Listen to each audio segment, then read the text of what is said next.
Hej, det er Hans Henrik og Antons screencast omkring logaritmeregneregler, og vi vil nu gennemgå de tre logaritmeregneregler.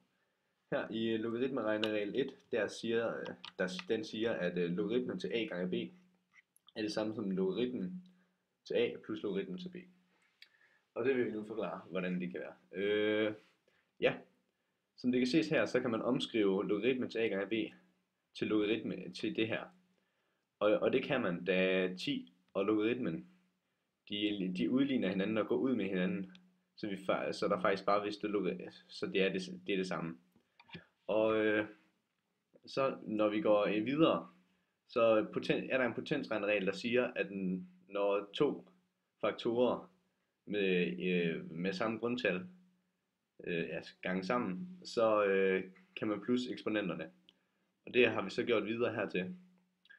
Og så herfra, der 10 og logaritmen, de går ud med hinanden, og derfor får vi så ud til sidst, at logaritmen til a, logaritmen til a plus b vil være lige med logaritmen til a gange b. Så har vi anden logaritmeregneregel, der siger, at log a over b er lige med log a minus log b.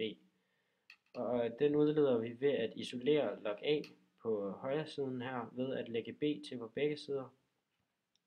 Og her bruger vi så første logaritmeregneregel til at gange b ind i brøken, og så udligner b hinanden, og så får vi, at log a er lige med log a. Så har vi en anden måde, hvorpå vi også kan udlede den anden logaritmeregneregel, hvor vi gør det ligesom med den første regneregel, hvor vi siger, at log a over b er lige med log a minus log b, og her der kan vi så vi omskriver log a over b til log 10 opløftet i log a over 10 opløftet i log b, og så kan vi så bruge første potensregneregel, som siger, at vi så kan trække de to potenser fra hinanden, og da log 10 opløftet i log a ikke betyder noget, så giver det, at log a er lige med log a over b er lige med log a minus log b.